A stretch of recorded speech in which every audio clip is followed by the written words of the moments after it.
Tiger Shri Kaushik Reddy गारू टाइगरेना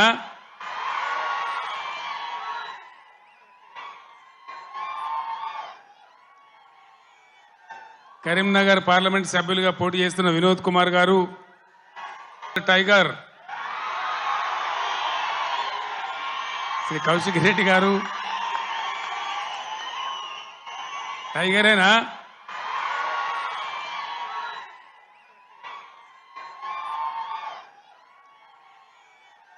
Karimnagar parliament సభ్యులుగా పోటీ చేస్తున్న వినోద్ కుమార్ గారు ఈ కరెంట్ మాయం కావడం రైతులు కళ్ళలో నీళ్లు పెట్టుకోవడం సోషల్ మీడియాలో చూస్తూ ఉంటే అనేక చోట్ల రైతులు పొలాలు కాలబెడతా ఉన్నారు, గొర్రెలను మేపుతా ఉన్నారు, గొడ్లను మేపుతా ఉన్నారు.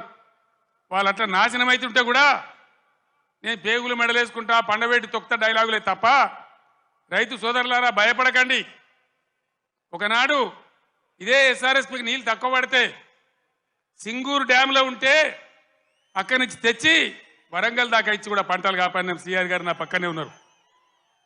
ప్రభుత్వం అంటే అట్లా ఉండాలి, దమ్ము ఉండాలి, ధైర్యం ఉండాలి, రైతాంగాన్ని కాపాడాలనే ప్రేమ ఉండాలి. ఆ ప్రేమ ఉంటే ఆ సోయి ఉంటే ఇవాళ ఈ పరిస్థితి రాకపోవు. ఇంతసేపు కేసీఆర్ని మన బదనాం చేయొచ్చా, మేడిగడ్డ ఈ గడ్డ చెప్పి మన మన మన పనులలో ఒక పన్ను వదలవుతుంది. 32 పనులు రాలగొట్టుకుంటామా, మొత్తమే ఊడగొడతామా? ఏ పన్ను అయితే ఊగుతుందో ఆ పన్ను బాగు చేసుకుంటాం కానీ మొత్తం పనులు అయితే రాలగొట్టుకోం కదా. ఒక 2 పిల్లర్లు మొత్తం 300 పిల్లర్లు ఉంటాయి కాళేశ్వరంలో. అలా కలిసే నదుల మీద, ఉపనదుల మీద, మెయిన్ గోదావరి మీద 300 పైచిలకు పిల్లర్లు ఉండేటువంటి కాళేశ్వరం ప్రాజెక్టులో 2 పిల్లర్లు కుంగిపోయినాయని అది భారతదేశమే మునిగిపోతున్నంత బొబ్బ చేసి కేసీఆర్ మీద బదనాం పెట్టాలనే పద్ధతిలో ఇలా చిల్లర రాజకీయం చేస్తూ ఉన్నారు తప్ప మరి రైతుల మంచినీళ్ళు ఇలా మార్చి 10, 12కే ఇట్లా ఉంటే రేపు ఏప్రిల్, మే నెలలో ఏం కావాలి? మన గతి ఏం కాబోతా ఉన్నది, ఏం జరగబోతా ఉంది? అందుకే ఇవాళ మళ్ళీ మీరు తప్పిపోయి దయచేసి నాయకులు, కార్యకర్తలు మీరందరూ కూడా వినోద్ గారు కోరినట్టు గ్రామాలలో చర్చ పెట్టాలి. ప్రతి బీఆర్ఎస్ కార్యకర్తకు, నాయకులు నేను విజ్ఞప్తి చేస్తా ఉన్నా, ఏ విషయం చూసినా కూడా వీళ్ళ వైఖరి సరి అనే పద్ధతిలో లేదు. ఇప్పుడు వచ్చిన ప్రభుత్వం ఒక అంకుశంలాగా బీఆర్ఎస్ ఉండాలి. బీఆర్ఎస్ బలం తెలంగాణ బలం.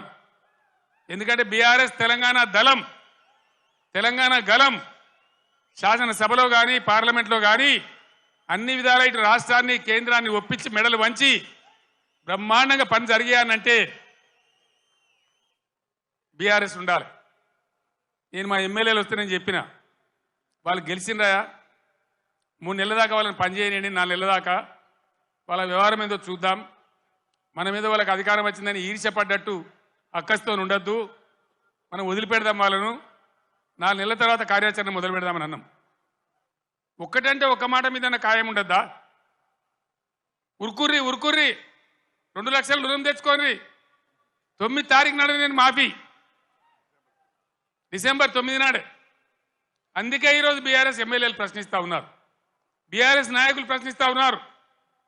మీ అందరు నేను కోరేది ఒకటే, తెలంగాణ బలంగా ఉండాలంటే బీఆర్ఎస్ బలంగా ఉండాలి, ప్రశ్నించేవాడు ఉండాలి. తెలంగాణ సోయి ఉన్నవాడు, తెలంగాణ ఉద్యమం తెచ్చిన వాళ్ళు, పేగులు దిగేదాకా కొట్లాడినోళ్ళు, సావు అంచు దాకా పోయి సావు నోట్లో తలకాయ పెట్టినోళ్ళు, వాళ్ళకు ఉంటుంది కడుపు నొప్పి తెలంగాణ గురించి. కాబట్టి నేను తెలంగాణ యావత్ ప్రజానీకాన్ని కోరుతా ఉన్నా, నా మాటల్ని మీరు దయచేసి ఆలోచన చేయండి. ఈరోజు ప్రభుత్వం నడిపే విధానం చూడండి, మేము ఉన్నప్పుడు ఎంత గౌరవంగా నడిపినామో చూడండి, ఎన్ని రకాల స్కీములు తెచ్చి ప్రజలను ఎట్లా కడుపులో పెట్టుకున్నామో చూడండి. ఇలా చేనేత కార్మికులు బతుకమ్మ చీరలను తెచ్చినాం, తమాషకు తేలే, చెక్కిలి గింతల కోసం తేలే.